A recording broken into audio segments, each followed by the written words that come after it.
What's up, everybody, and welcome to ITG Daily, the show that brings you the hottest in gaming news. I'm Drew Bosley, and that's the one and the only. It's Happy Friday, Zelda Day, Scott Savage. That's right, Zelda Day. I did not get enough sleep last night, but I'm also not getting enough sleep tonight. It's already decided. It's already in. We're ready, set, and ready to go. Let's go play some Zelda. Oh, I am the Link who failed. I say that often. But... Oh, there you go. I am just a link in somebody's chain. Scott, today everybody can join us live over on youtube.com/InsideTheGameOfficial, as well as kick.com/InsideTheGame. But if you can't join us live, make sure to hit us up later, InsideTheGame.ca, and of course those TV streaming networks around the globe. Dude, today's show is an interesting one, like it is each and every single day. The next in line for the Call of Duty series was at one point a premium DLC, but it has now been a fully fledged sequel, and some leaks gives us some new details. Summer Game Fest will feature more than 40 partners, and Lords of the Fallen may have a release date. I'm looking forward to that one. That's kind of the sneaker on the radar. Sneaker. I kind of let it go, and then I see more of it, and I go, oh yeah. Scott, this is what I'm going to do. I'm going to toss the first two topics right over to you. This is kind of up your alley a little bit more than mine. So I want you to take the reins on these two. Go for it, buddy. What do we got? Well, the exclusive is that Call of Duty of 2023 is named, and you'll never guess it, Modern Warfare 3. Yep. Here we go. There's about 100% chance I'm really excited about this one. But this is from Tom Henderson at VGC writes, Insider gaming sources have revealed that this year's Call of Duty title will be called Call of Duty Modern Warfare 3. The title is in development by Sledgehammer Games. This is confirmed via Jason Schreier, but will be understood to be supported by various other Call of Duty studios, just like its predecessors have been in the past. It's been widely reported that Call of Duty 2023 was a premium DLC for Modern Warfare 2, and although that was the case at one time, this year's title is a fully-fledged sequel to Modern Warfare 2. Modern Warfare 3 will feature campaign, multiplayer, zombies, and a new Warzone 2 map during the title's first season. Zombies. I'm very excited about zombies. A lot of people were not happy about Vanguards, however. I have no comment on that. Yeah. Las Almas, the map found in Modern Warfare 2's campaign, will be Modern Warfare 3's fully fledged Battle Royale map. It's understood that the map will launch during Season 1, which is currently penciled in to launch at the beginning of December. For Modern Warfare 3 Zombies, several sources have said that the mode is essentially an Outbreak 2.0. It's understood that Activision is currently weighing the possibilities on if the mode should be part of the premium title or not, or if it makes sense for the mode to be a free-to-play experience. That's a very interesting concept for me. Now, Outbreak 2.0, I believe Outbreak 1 was the kind of alien invasion mode. And I can't recall which title that was on. So, yeah, Call of Duty Ghosts, perhaps. It's going to be interesting to see them continue on and move into 3. We're pretty surprised, and I think happily surprised, to see the Modern Warfare 2 getting revitalized into the next era of gaming for us here. And a lot of us returned with, man, just a smile on our face is really where it came down to, right? Yeah, what's up, Beats? And then we get into what was supposed to be essentially DLC here, Scott. And now we're getting, is it going to be a remake of 3, or are we getting like just a continuation of 2 to step up to 3? Like, it's weird now where they're putting this in the timeline of everything, right? I'm questioning, are we getting into this remaster kind of situation? Similar to where 2 was, or where 2 kind of came in, Modern Warfare 2, and just brought everything up to this, not only a fresh coat of paint, but a different twist in the story, a different telling, but familiar characters, and everything we kind of know and work with over the years of Call of Duty being around for so long.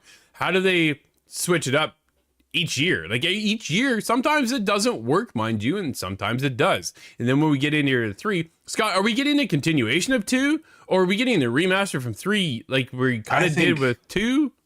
I think this is going to be more launched off of the modern 2. the new Modern Warfare 2. It's Right. hard to describe it with the words modern, but Yeah. I think this is going to follow up from last year's release and not have the Modern Warfare 3 of 2008 that game came out, I think. Yeah. It's I definitely been a don't while. think they're going to recreate that necessarily. I think that was mega successful in Modern Warfare 2. But because this was a DLC kind of brought elongated into a full game, I think it's going to be its own. Yeah, I think they're just going to kind of continue off of what they created with last year's game and then step it into where we're heading forward into with this year's game. So no longer was a DLC. We're actually getting another full-fledged game, kind of like where Ubisoft has gone with Basm in the story of Valhalla, making Mirage become their own title, right? The whole standalone experience instead of going back and just giving us some more DLC, which is never really a bad thing either. Sometimes you do like to kind of see things continue on and get back into that game. It is nice to return after we've wrapped something up for a while. Like Steve and I just went back into Forbidden West with Burning Shores, and we'll have that review coming up on this week's episode.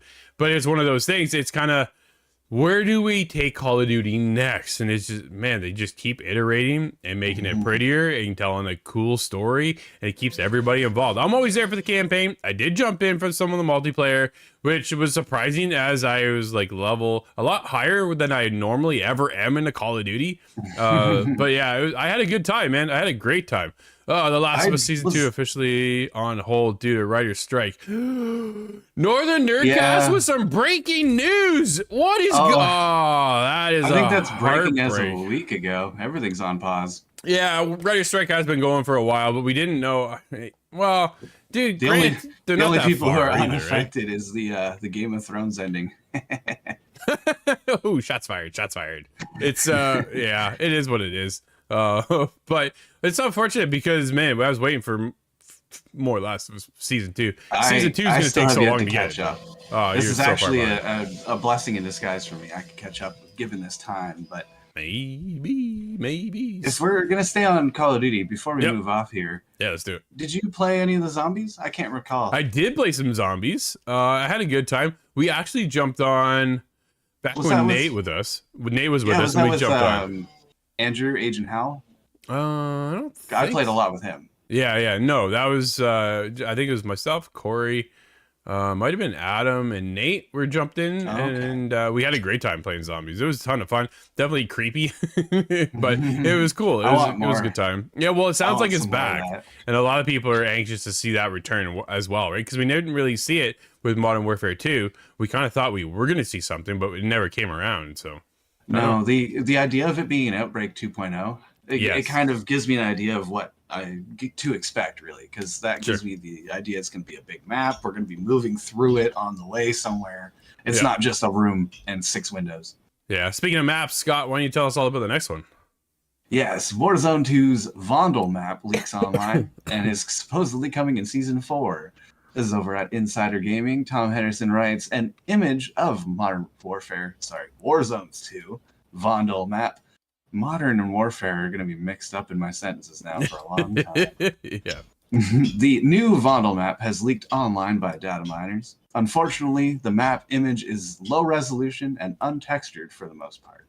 But Insider Gaming understands that the map is far into development and will release during Season 4 of Warzone 2.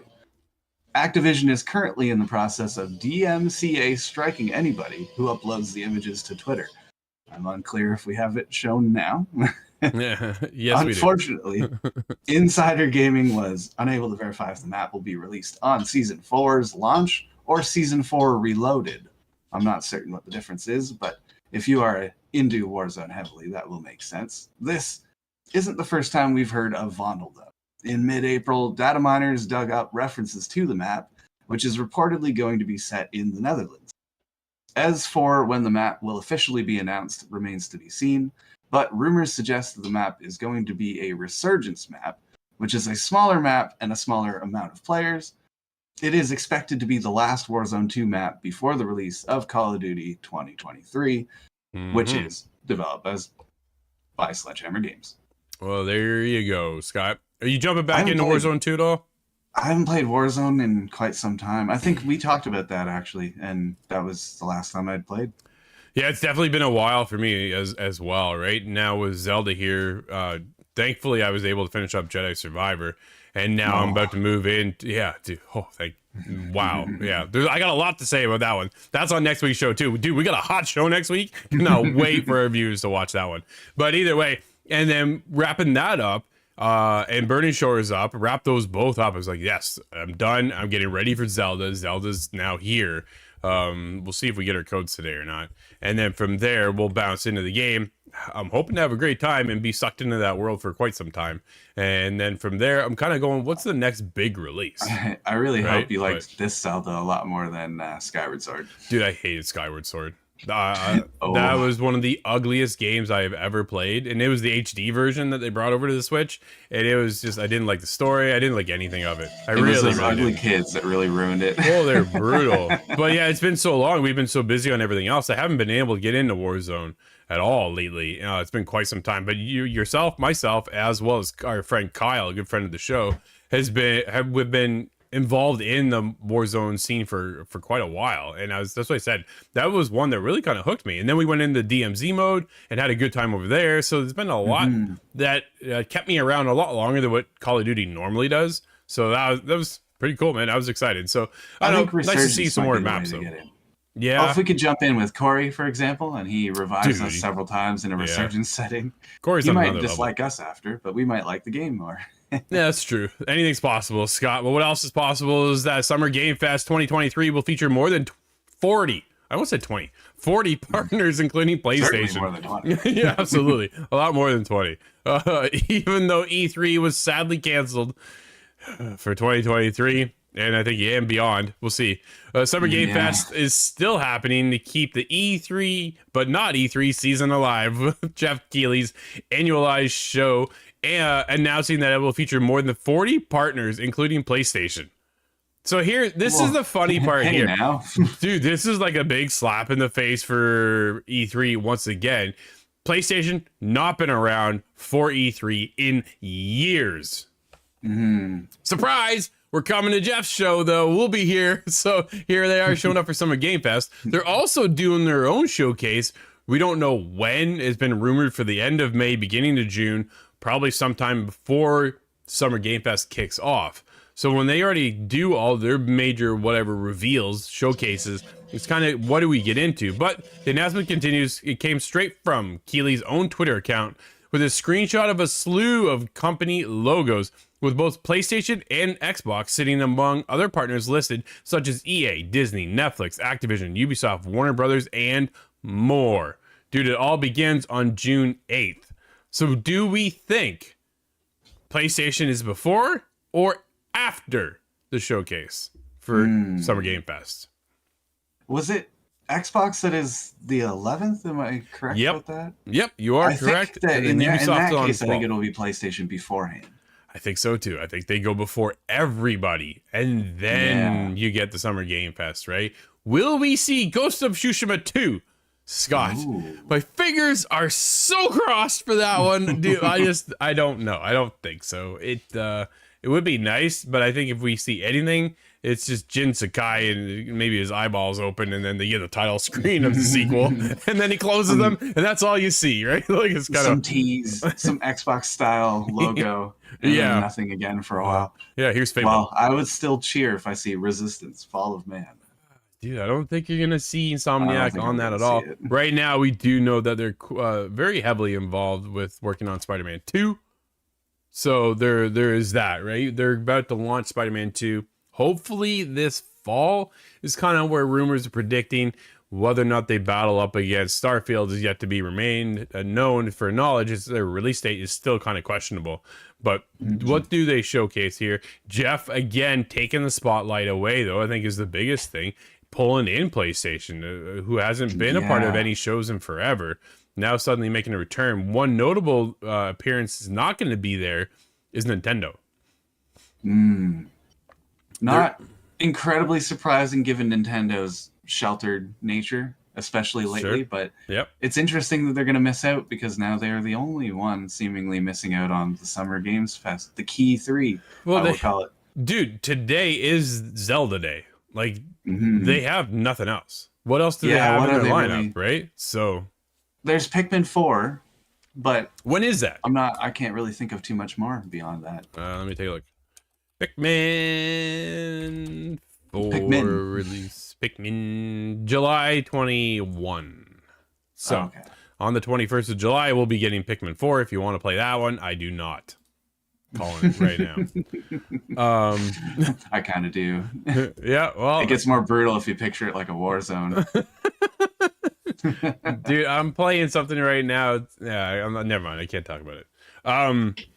It's interesting to see that Nintendo is not there, but I think what they're waiting for now is Zelda's going to come out today. He's going to blow the minds of everybody, make a ton of money, and then they're going to hunker down until they're ready to announce and reveal the Switch 2. Ooh. Right? I think Yeah, that's what they're waiting on. If they were to have a presence, it would be really just a lot of tease, and the best tease they have to offer is a new console. No, However, absolutely. I've read today the price is not going to drop anytime soon for a Switch. Which is, Nintendo it's a does not do that. 7-year-old console, Nintendo. Like, No. which is already Nintendo. behind PS5 and Xbox Series X and S, which is already behind the Xbox One and the PS4. Mm-hmm.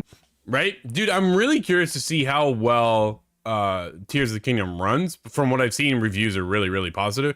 Scored, I believe, a 96 on Metacritic, which is fantastic, which is exciting to see, which makes me very excited to jump in later today and play the game. But at the end of the day, noticeably, Nintendo not there. Xbox, PlayStation definitely going to be there. Xbox is there every year. So what does PlayStation show that they aren't going to show already at their own press conference? That's the bigger thing, right? When they have their own showcase, you want to come out heavy hitting and with all the big reveals. Do you then showcase? So here's what we do. We get a game reveal over at the PlayStation Showcase, right? So say it is, for example, let's do this. It is a Last of Us reveal for the multiplayer. Right? Here we go. Right? Here we go. We've been waiting for this. We get into the game, it's revealed, and then they show just a trailer over at Jeff's show. Like, is that what they do? They just, hey, don't forget, you can now get this game, or it's coming at such and such date. Here it is. And just kind of keep that in the loop, right? They want to be a part of the conversation. They don't want to be left out over at Keeley's Awards and Keeley's Summer Game Fest. So they do their own showcase, and then they sprinkle in just little bits of stuff we haven't seen. Maybe a little pitch by a developer of something that they're working on, or something like that, right? Ben comes out and says what they're doing over with PlayStation, and then they get into a little, here's another second teaser trailer of what Ben's been working on over the past few years. So, I don't know, very curious, man. These shows are excellent normally, and they all are just to get into the mind share. That's what it is, really. But that's, again, why it makes sense that Nintendo doesn't feel the need to show up, because they are almost immune to the mind share equation. Yeah, we'll see what happens there. But, dude, let's get into the next one. Is Lords of the Fallen launches October 13th. Leaker claims. Grant Taylor Hill over at Insider Gaming had this to say. How long is this?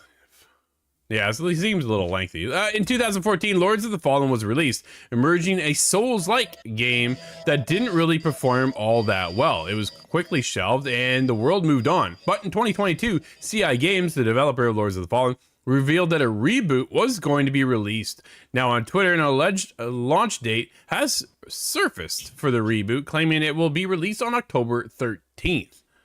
Scott, I've seen the trailer. Dude, it's using Unreal Engine 5. This looks cool. Yeah. Right? I really haven't seen too much of it other than that teaser, which is, here it is, Unreal 5. It's going to look ridiculously good. Yeah. Do you see a world where something competes with Elden Ring? Oh, toe-to-toe, I'm not certain. I think that's really only a task for Link because he can banish evil. But no, as in terms of Souls-like, I don't think Lords of the Fallen, the original, really got very far in Souls-like. I don't think it measured up very well. But they took a lot of learning over the past very many years now. Sure. 2014 it was. Yeah, so nearly a decade on now. Yep. And amazing good examples from FromSoft. I think there's enough there that there's certainly room enough for two. I think there's room without a doubt, right? And then We have a just huge amount of these coming in, though. Lies of P is well, still yet to come. yeah, when are we getting Uh, that one? we had Timesia. There's lots of. Do we have a release date for Lies of P? I'm looking. It just says I f- 2023. yeah, I don't think it So has. It's just a window now, I believe. yeah, but there are so many. And then when Elden Ring took the show, dude, it took the world by storm. And you can't help but go, we're going to be compared to this now moving forward. And CI Games, dude, CI Games made Sniper Ghost Warrior. That's Mm. where they're from, right? That's from my background with them, anyways. Lords of the Fallen, I didn't really play. Now, Lords of the Fallen, the reboot, maybe this is one that I might check out because it looks cool. It looks wild. And has, I think, a lot of fans excited. But are you going to When jump I in? when I hopped into the first one, it was much brighter. It was kind of the same Yeah. feeling. All right, really cool fantasy lore, but much brighter, and I Yep. enjoyed it for that. So I think I'm going to get in, and I hope it is quite different than Elden Ring. Do you fear the time released of August or October? Is that going to be Hmm. a window where it kind of comes out and gets washed away by something bigger? Um, I'm not certain really because this whole year has gone by, and I feel like there's always kind of been something that's giant. You're standing under the shower or under the shadow, I mean, of something. There's always something releasing, right? Like that's the biggest Yeah. thing. What do you play this week? Because next week there's going to be another banger of a game that you're going to play, and then the week after they've guaranteed almost every month. So I was listening to Phil Spencer, but kind of funny how he said they have a game launching on every quarter. Mm. Right? Every quarter they're lined up. I'm like, all right, cool. So that's one out of Xbox. Then you get PlayStation involved, Ubisoft, maybe. I don't know really where they lie, right? Because we got a mix up right now with whatever's happening over there. Skull and Bones, Yeah. no idea what's going on. Mirage sounds like it got delayed until October. So here you go. You got Lords of the Fallen, and now you got Mirage going in there, right? I get they're on two different planes, but at the same time, if you were a fan of Assassin's Creed and been following Assassin's Creed like I have for so long, but you do like that Elden Ring experience, which way do you go if your money can only get stretched for so far? So, Mhm. right, there's a lot to kind of that weighs into when launching these games. And the February used to be the sweet spot because nobody was releasing in February, and then that seems to be tossed out the window. So I don't know, man. Yeah, it's kind of like a backup zone now. But Yeah, no, absolutely. Dude, let's get into Devolver Digital returns for more cringe-inducing shenanigans in June. Michael over PSU had this to say. Devolver Digital has announced the return of its wonderfully cringe-inducing digital showcase, Devolver Digital. The event is taking place at some point next month, although right now the publisher is keeping mum on any further details. We say cringe-inducing in good humor, though, as we're pretty sure Devolver Digital knows it's a bit of a wince fest. Yeah. So I guess, dude, line up, look for that summer Game Fest window of Devolver Digital. They're there usually each and every year, and mm, some of their showcases are just bizarre. I can't recall a bizarre one, but I do know I like Devolver Digital. Yeah, very quirky, very cool company. I do like that they support a lot of these different looking and different appealing games that it just Yeah. broadens the reach, right? And it's really, really cool because some of these titles you probably won't see get picked up by Xbox. You won't see get picked up by PlayStation as PlayStation just shut down Pixel Opus, right? As they Mm. shut down such a creative studio, you get into these other creative outlets. Maybe now with Pixel Opus can branch out and go to like Devolver Digital and say, hey, look, we've got Concrete Genie 2. PlayStation shut it down. It did pretty well. We'd like to continue on or whatever they're working on next and then carry that over, depending on what the contract looks like, right? But either way, Well, I hope somebody takes go on ahead. all these creative endeavors and it's not just Nintendo that's left up to pick it up. Yeah, that is true. Very true. There is always a home for it on Nintendo, though. Speaking of Nintendo, Scott, there is one game out today. Everybody, I think, just got out of the way. What is it? You may have heard it. You may Yeah. have heard about Tears of the Kingdom, Legend of Zelda. There it is. It's finally here, Scott. How excited are you? Oh, I cannot wait. I'm trying to clear off everything else I have to do. We're trying to get cleaned up here, but there's a lot still in the works. But everybody, that's going to wrap up today's show. Thank you so much for hanging out with us. This has been ITG Daily, the show that brings you the hottest in gaming news. You can always join us live over on YouTube as well as Kick. But if you can't join us when we're live, hit us up later, InsideTheGame.ca, and of course those TV streaming networks around the globe. Until Monday, everybody, enjoy your Zelda-infested weekend. I'm Drew, that's Scott. We'll see you inside the game.